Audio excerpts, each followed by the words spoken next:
Welcome to Public Safety Talk Radio, the podcast for all of our heroes of public safety, including law enforcement professionals, firefighters, EMTs, corrections officers, healthcare workers, and more.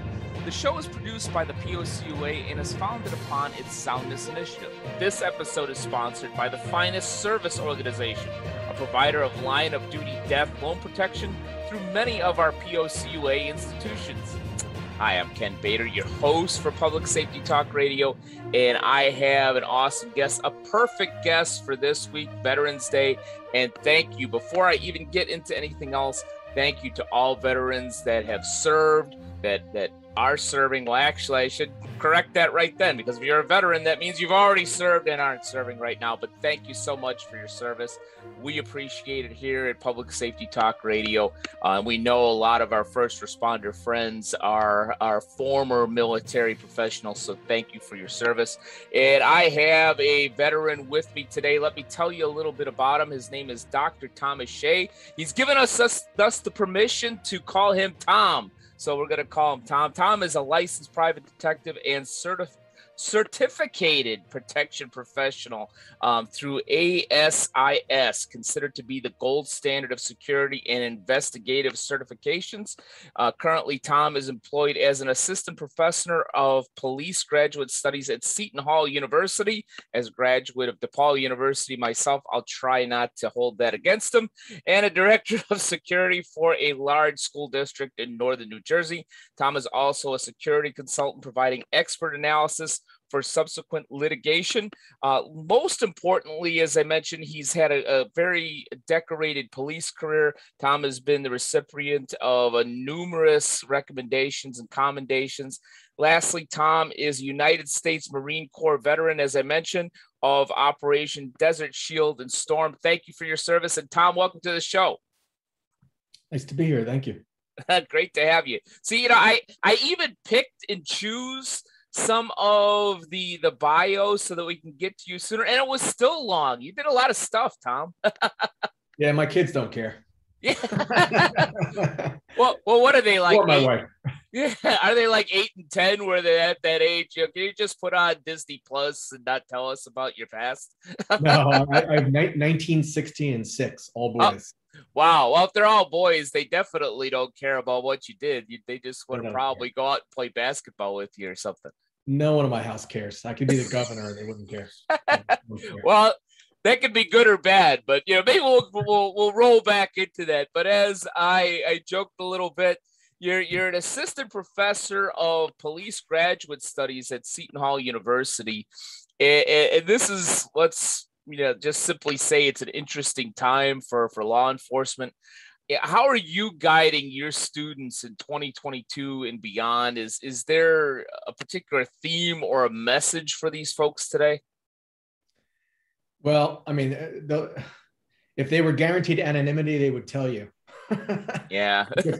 I get some pretty frank talk, but I think it would really surprise people. And I wish that the public hear it, because right now I'm conducting a study where I persuaded a bunch of cops to speak to me in anonymity.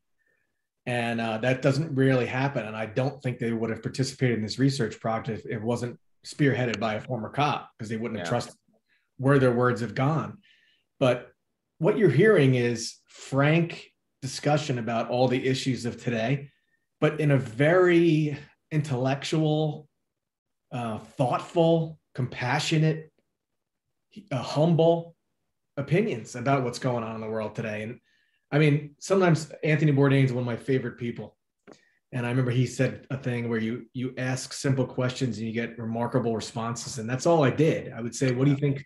What do you think of what's going on with policing in the community today? And then you get these remarkable responses.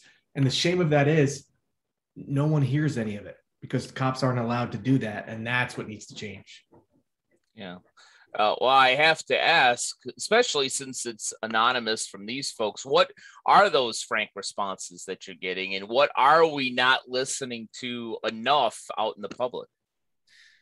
Well, they think a lot of the narrative towards policing and police officers in general is, generally speaking, in their answers, a lot of it is a false narrative.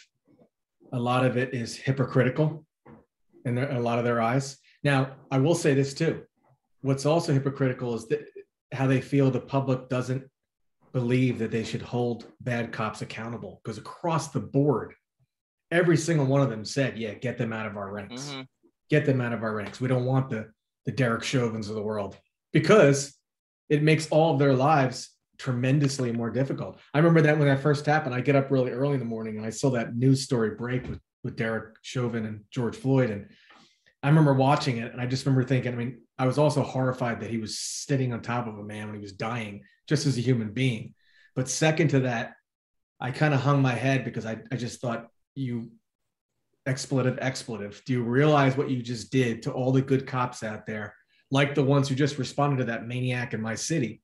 Yeah. Not too long ago, they responded to an armed subject. And, you know, there's so many cops, every single, like currently, as I was talking right now, there's probably a cop going through a situation that would scare the hell out of most civilians right now. And yet that's all completely whitewashed in this narrative that policing is a racist occupation, that it's racism runs rampant throughout the culture and throughout the profession. And, you know, what I always tell people when they kind of come forward to me with that narrative, I say, well, then how about the minority cops? I mean, if we're talking about a police department like Newark Police Department and many others across the nation, yeah, predominantly minority. So where's your argument go when you're talking about that? Do you really think they're going to stand by and watch racism be committed next to them? I highly doubt that. Matter of fact, most of the African-American and Hispanic officers that I worked with, amongst other races, would be quick to jump in if they saw anything like that. Would never allow that to happen in front of them. Yeah. Never. But the problem is it's law enforcement's fault. When I say law enforcement, I mean the profession. This side isn't communicated enough. So now we look like this nameless, faceless population. Yeah. You know, and that's what drives me crazy, because if we just acted more human, not just the leaders, the ones that are polished and give those polished answers, the people on the street, like I'm talking to you right now, they should be allowed to do that.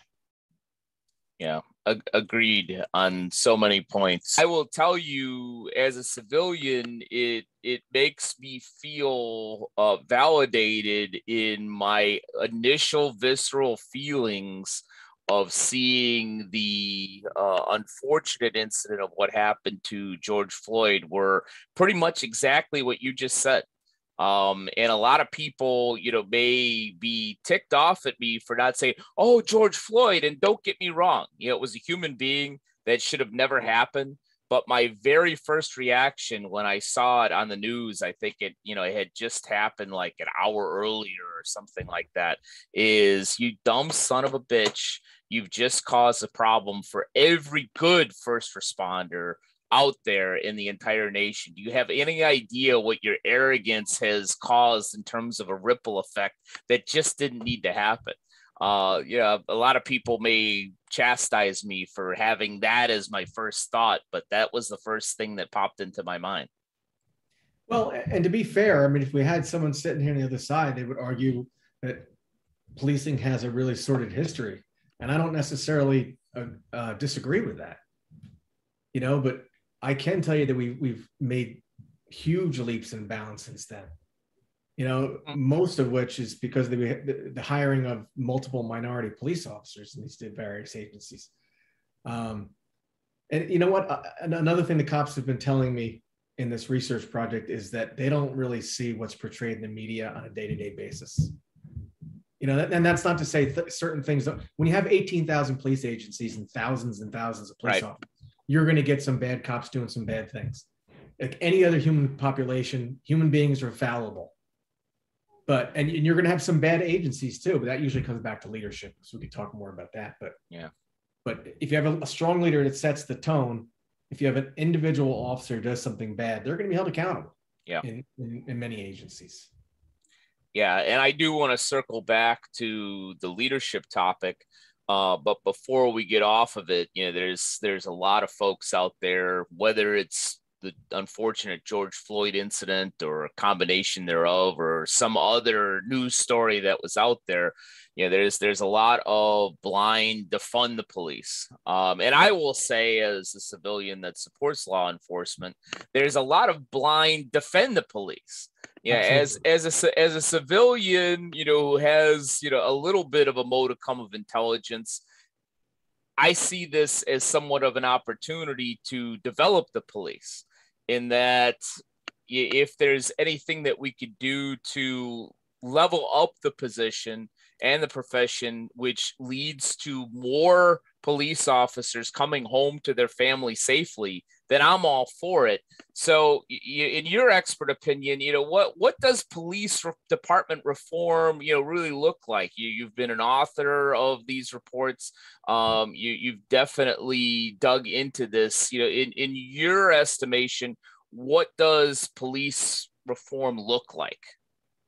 It's really simple for me. And I don't like to characterize it as a fault of police. I like to characterize it as a fault of people, because everything that happens in policing is just another job, and people have faults and they have fallibilities. But I think, well, kind of what we're doing now. I mean, we're having these frank discussions. I'm always very careful about how I word these things when I give interviews, because I don't want to come across, because of my background, people automatically assume and stereotype that I'm a staunch defender of all police. Mm-hmm. I was an internal affairs commander for 6 years. I despise. Which means you made a bunch of friends. Actually, I did. because if you do it right, and you don't railroad cops that screw up as opposed to bad cops, there's a big difference there. Yeah.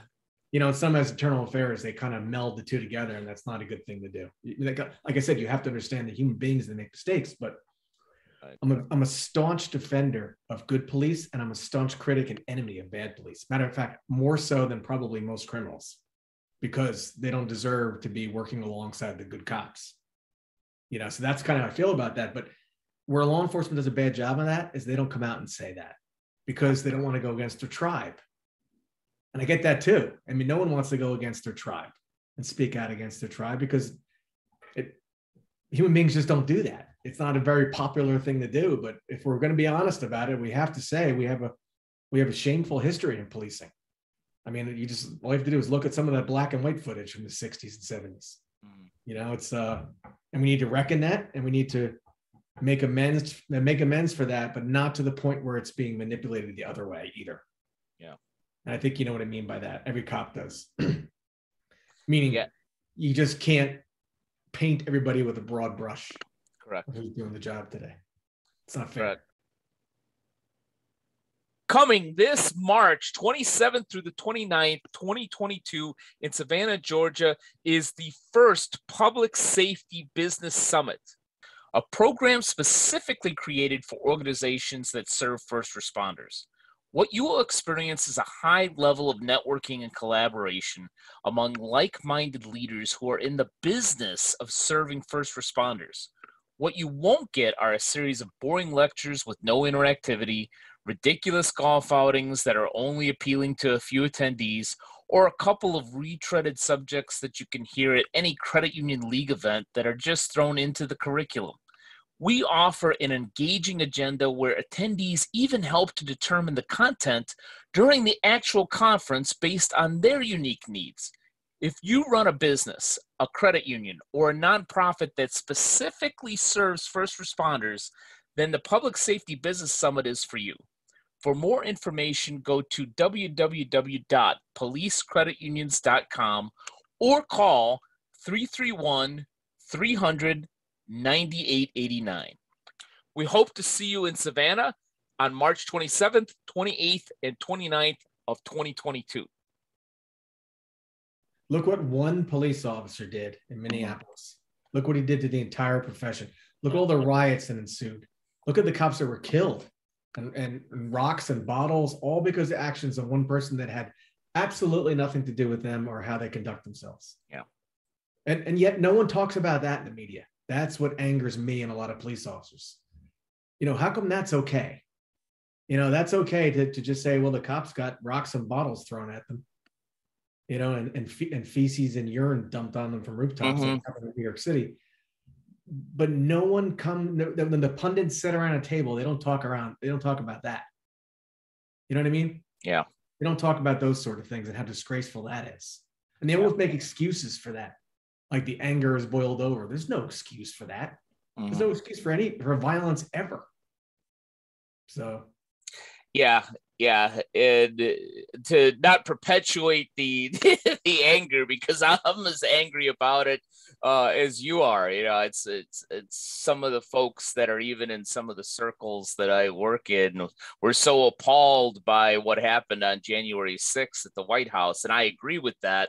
But weren't appalled at what happened here where I live in downtown Long Beach, where small businesses were being burned and were being looted. Nobody got up in arms over that over here.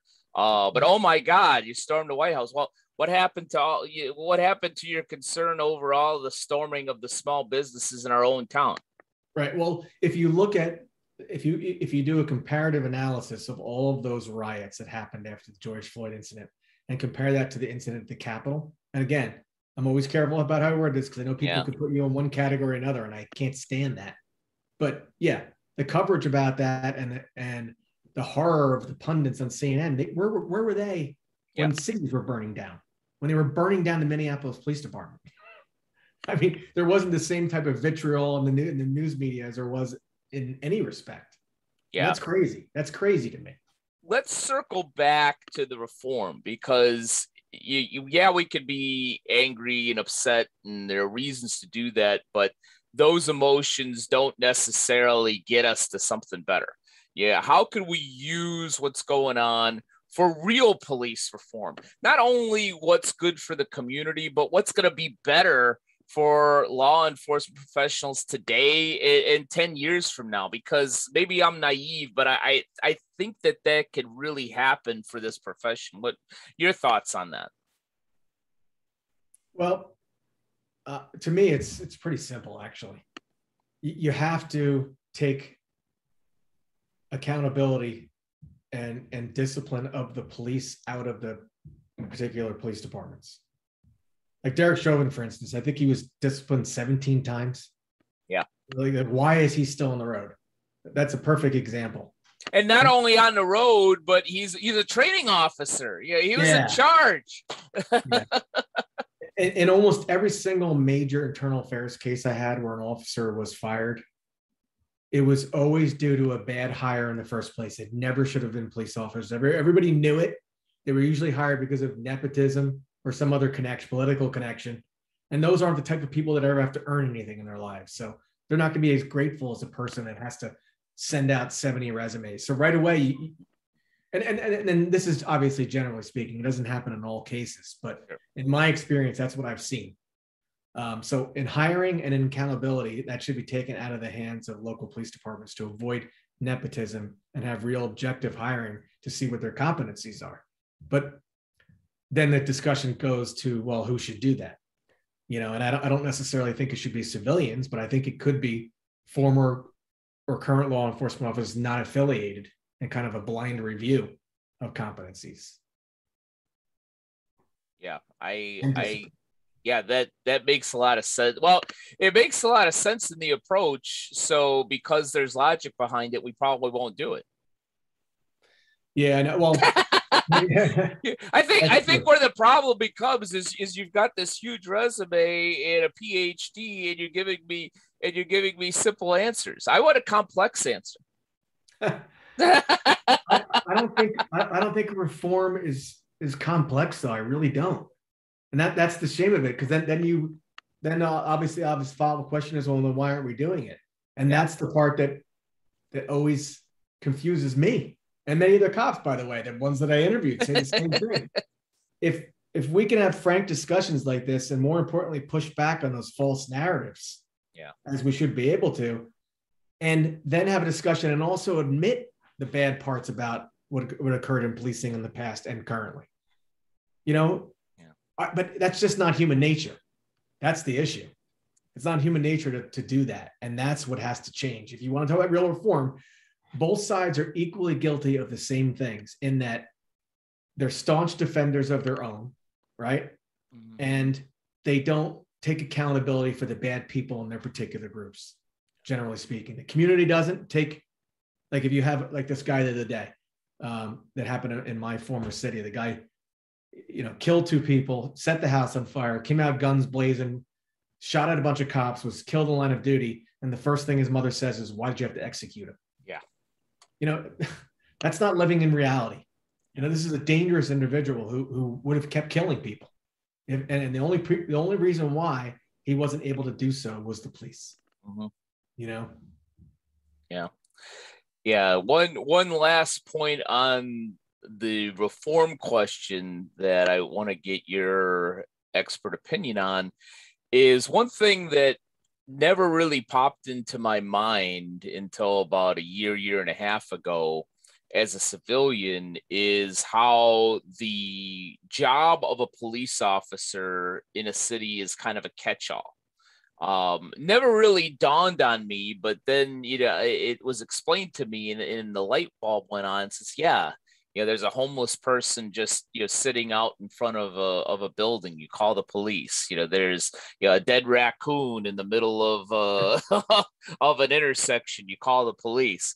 You get a strange call to 911. We don't really know which service to call. Well, send the cops. They're out there. And I think that one thing that is possible is maybe not making the police profession a catch-all. I mean, if somebody is, again, my naive opinion, if there's a homeless person outside of a place of business just sitting there, maybe the first call isn't to a uniformed police. Maybe it is a social worker or an EMT or somebody of that nature to see if we can give this person aid. Now, but if there's a domestic dispute, I don't want to send a psychiatrist. I want to send, cops with firearms and training to be able to deal with a potentially violent situation. Yeah, is there a possibility that some of the division of labor could change in the future that could make things a little bit more, my words, professional for police officers? Well, I can tell you, and I can attest to this, that cops would welcome that in droves. If you could take off a lot of these, what we call mundane calls, off their hands. So mundane sounds like a euphemism for bullshit, but go ahead. Yeah, well, I didn't know I could say that, but now I know I can say that. Bullshit calls. Yeah, if you could take away a lot of the bullshit calls that they don't want to respond to, the same homeless guy that they've been kicking out of the same vestibule for months. But I will say this. I don't think that'll work, because I don't think that's a social worker showing up. They're going to say, get that F out of my face. And then they're going to call the cops anyway. Yeah. Because they're not going to listen to a social worker. They're going to listen to the cops saying, hey, you can't hang out here. But if I see you here again, you're going to get a summons and you're going to get locked up. Yeah. That's the only, I mean, they know deterrence. They're just because they're homeless doesn't mean they don't understand deterrence. Yeah. Yeah, it's that is a good unfortunate point. My wife, through some of her work, has worked with social workers that actively work with the homeless, and they offer them all types of assistance, whether it's a bed or healthcare or food. And no, I'm good. Thanks. Bye. So I don't know, just one other thing in this world that I just don't understand. But one thing I do understand a little bit is about leadership. And I maybe ignorantly think that leadership is going to get us to a better place in this world when it comes to law enforcement. What has your police career taught you about executive leadership, and what type of leadership do we need in law enforcement today and going forward? See, this is the topic I'm most passionate about, because everything. Cool. I'll give you a half an hour. I got plenty of time. You got a forum. You got a half an hour. Go.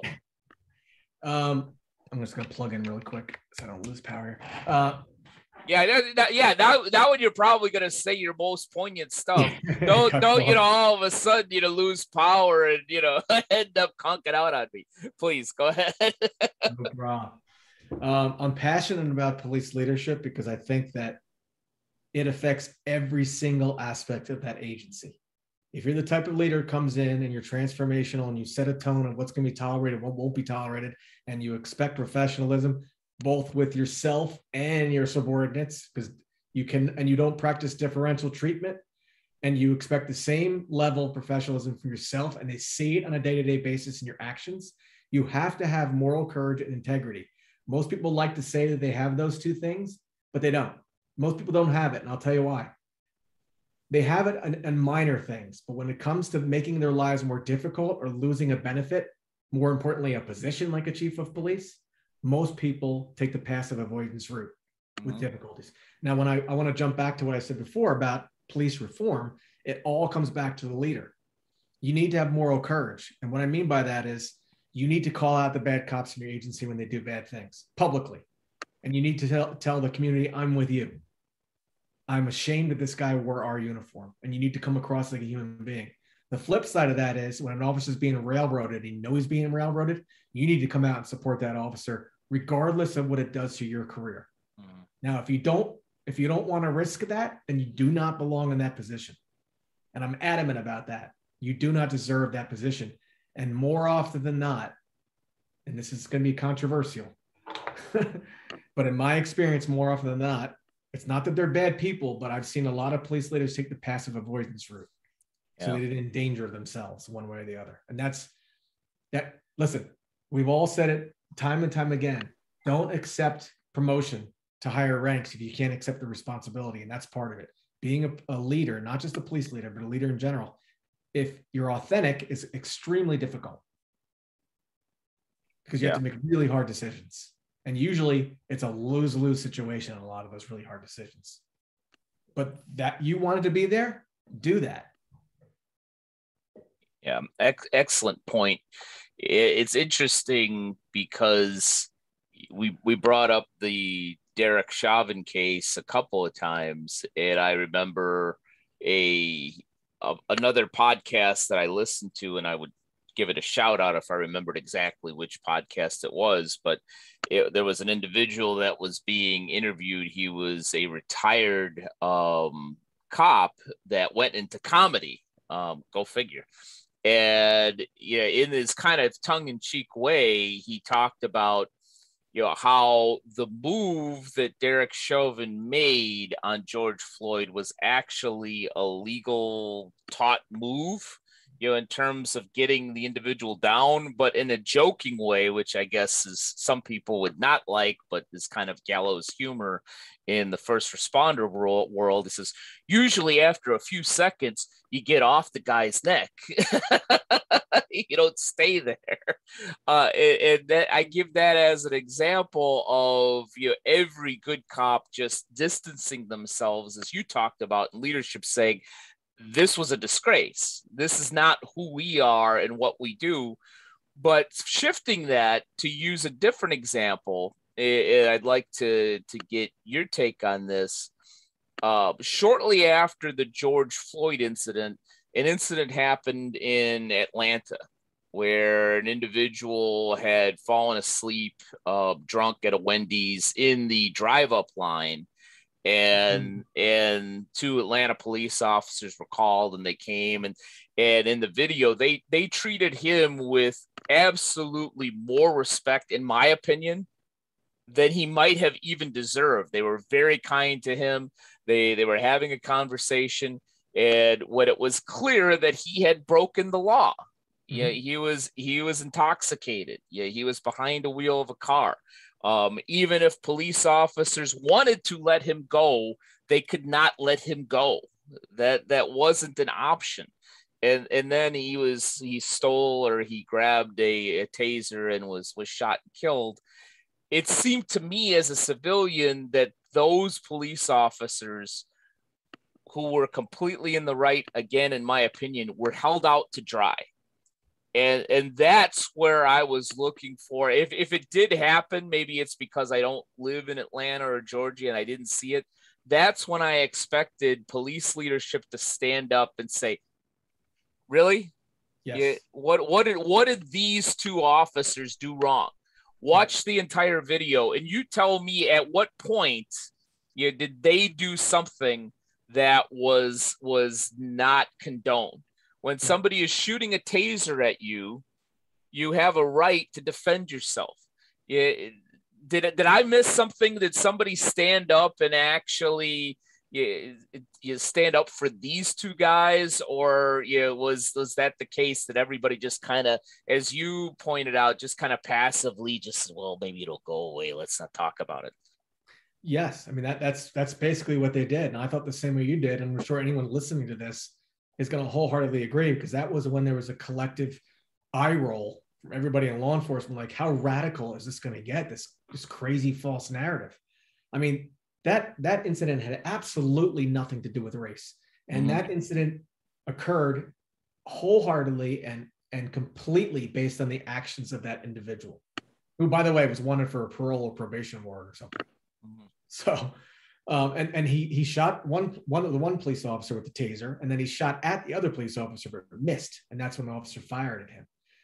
In that incident, that officer should have been commended for courage, bravery, and all of a sudden it gets twisted around. And I would watch the news coverage on that, and I would listen to some of these pundits, and it just, honestly, it shocked the hell out of me. Yeah. Like this killing of unarmed Black civilians has to stop. I'm like, did you just watch the same video? He wasn't unarmed. Yeah. That's it's mind-boggling. It's mind-boggling.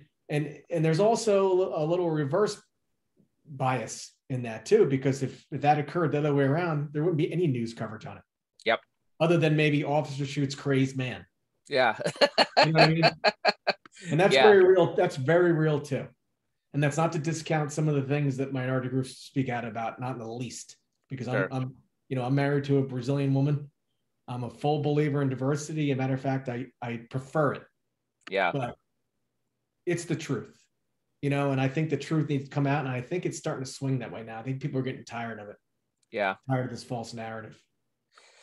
Yeah, I would hope that is the case. I will say, on a very positive note, I just attended the Police Foundation Summit in Las Vegas that was put on by the brand new, I'll give them a shout out, the Public Safety Foundation Network, which was excellent. And they had a and I forget the actual name of the session in the panel, but the theme was connecting with the African American communities and neighborhoods. And I thought that at least 95% of it was extremely intelligent. That discussion was kind of like we're having, very frank.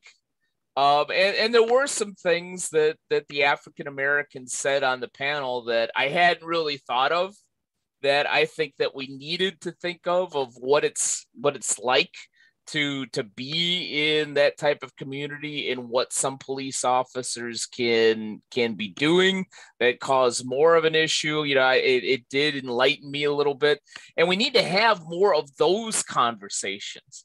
Yeah, so just one person to another person talking, and hopefully that will happen out of this, and hopefully people are tired of the narrative and want to have those conversations. Does that make any sense, or am I just completely ignorant, living in some kind of unicorn land? I call it humanizing. When you humanize people, it's so hard to put them in a category.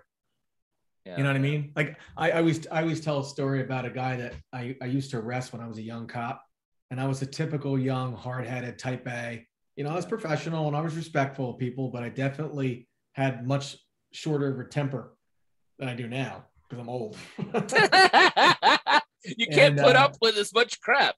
No, I remember driving past a guy and he was dressed like a cheerleader, and I just said, nice. It was Halloween. I remember saying, nice costume, and I was just joking.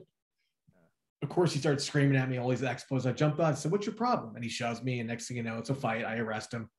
He hates me. I hate him. Fast forward 20 years later, I'm coaching him on a jiu-jitsu mat in a tournament. And we're friends because now we see each other as human beings, not adversaries on the street. Yeah.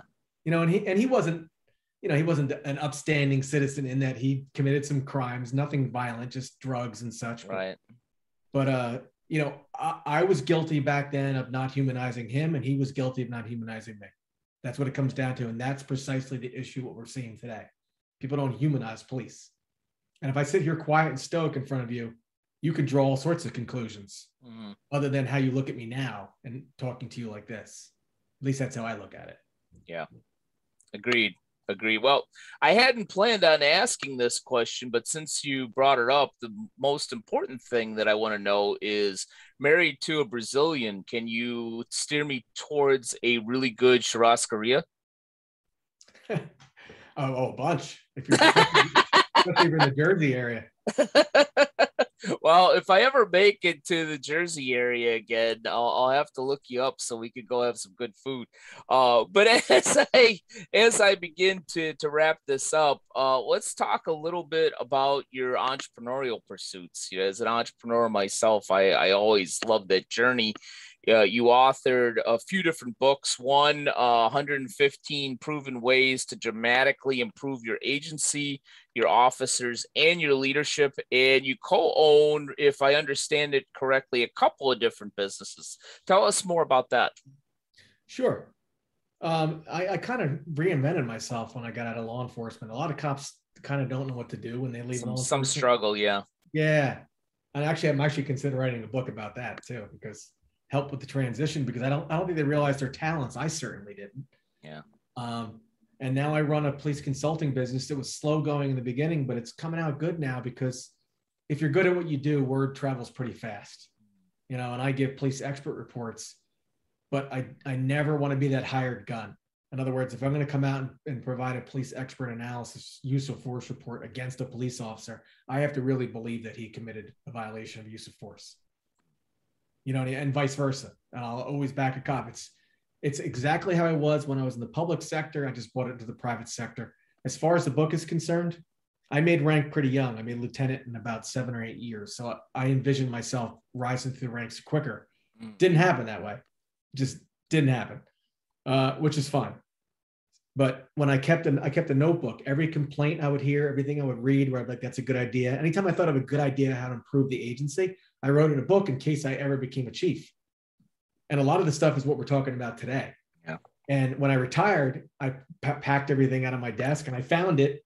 And I said, this would make a good book one day. Never thought twice about it, threw it in a box somewhere, remembered it one day. And I just started expanding the entries. Yeah. And then I never thought in a million years that anyone would publish it. And the very first company I sent agreed to publish it, which is pretty cool. Yeah. Yeah, no, that's awesome. You actually have a podcast right there. You already have 115 episodes. Well, yeah, that's true. I actually plan on taking some of those entries and making them peer-reviewed studies, because I focus on improving police practice. That's my niche in academia. Yeah. So Awesome.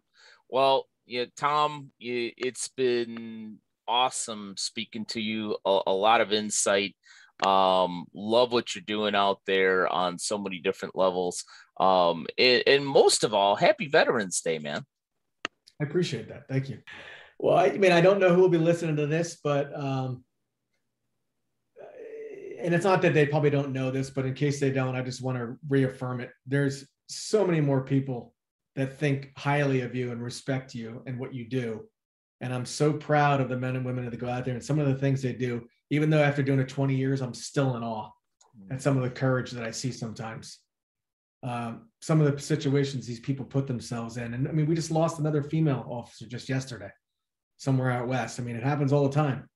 And I just wish the profession as a whole and the honorable men and women got the respect that they deserved.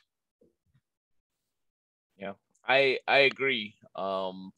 We do our part as much as we can at Public Safety Talk Radio, and hopefully more people do their part to really give that recognition, Tom. I hope so. I appreciate your service. I appreciate you being with you. Thank you again. And thank you to all of you who have either watched or listened to this episode of Public Safety Talk Radio. And we'll be back with you next week with another great guest. Public Safety Talk Radio was produced by the POCUA. POCUA is a consortium of financial institutions serving law enforcement as well as other first responders and public safety professionals. To learn more about our association and to find one of our credit unions or service providers near you, go to www.policecreditunions.com. And always remember, if you aren't working with one of our POCUA credit unions, you're just banking with an institution that just so happens to serve first responders. As a public safety professional, you and your family deserve better. Find a POCUA credit union today.